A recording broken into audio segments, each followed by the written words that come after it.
The Gift of Amara. Amara Williams was not just another young entrepreneur. She was a phenomenon. At only 22 years old, she had built Ama Vogue, an African fashion tech empire that fused tradition with innovation. Born in Lagos, Nigeria, she had risen to global success, designing fabrics that changed colors and patterns, celebrating African heritage in futuristic ways.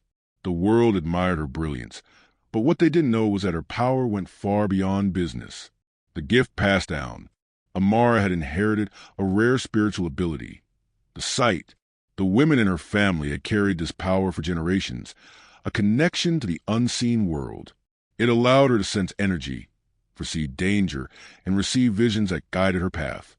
Her grandmother, Mama Kemi, had once told her, "The spirits walk with you, child. They will show you the way if you listen." For years, Amara had ignored it, believing that hard work alone would bring her success.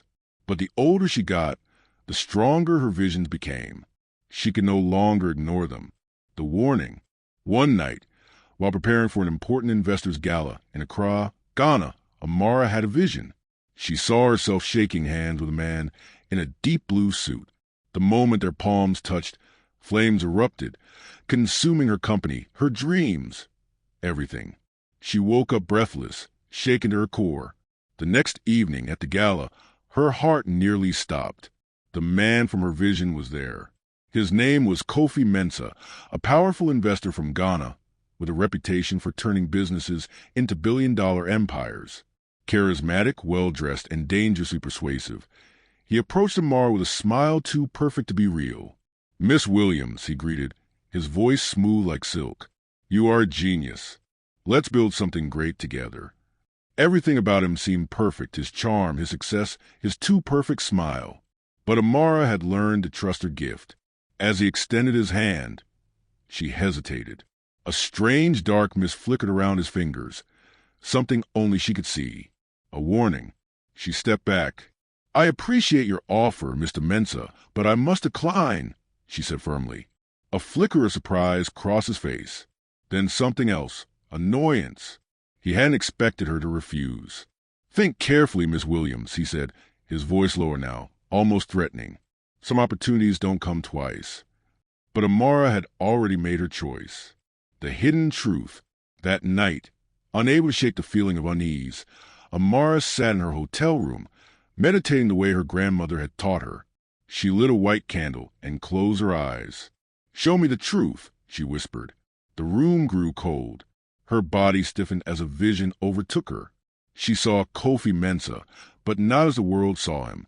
He was standing in a dark room, chanting words in an ancient tongue, surrounded by black candles. His eyes glowed red as shadowy spirits circled him. He wasn't just a businessman, he was something else. Something dark. Amara gasped, snapping out of the vision. Sweat dripped down her forehead. Kofi wasn't just an investor. He was using dark spiritual forces to manipulate success. She had just turned down a deal with the devil. The attack. At exactly 3 a.m., Amara jolted awake. Her room was freezing, the air thick with something unnatural. Suddenly, her candle flickered wildly before going out. A chilling voice whispered in the darkness, "You made the wrong choice." Suddenly, an invisible force slammed her against the wall. She gasped for air as icy fingers wrapped around her throat, squeezing. She tried to scream, but no sound came out. Her grandmother's voice echoed in her mind. "Call upon your ancestors, child. They will fight for you." Summoning every ounce of strength, Amara pressed her right palm to her chest and whispered, "Gods are my ancestors, help me." A powerful surge of energy exploded from within her. A golden light burst from her body, shattering the darkness. A loud, piercing scream filled the room as the dark force was ripped away from her, vanishing into the shadows. Amara collapsed to the floor, gasping for breath. She was alive. The aftermath. The next morning, the news broke. Kofi Mensah's empire had collapsed overnight. Anonymous sources exposed his illegal dealings, corruption, and financial fraud. His reputation was destroyed, and he disappeared from the public eye. Amara knew the truth. The spirits had taken care of him. As she stood by her window, watching the sunrise over Accra, She felt stronger than ever. She had built her empire without selling her soul, and now she understood her true power. Her success was not just skill, it was destiny, and no dark force could ever take that away from her. The end, or just a beginning? Would you like a sequel where Amara faces an even greater supernatural enemy? Smiling Face with Horns Fire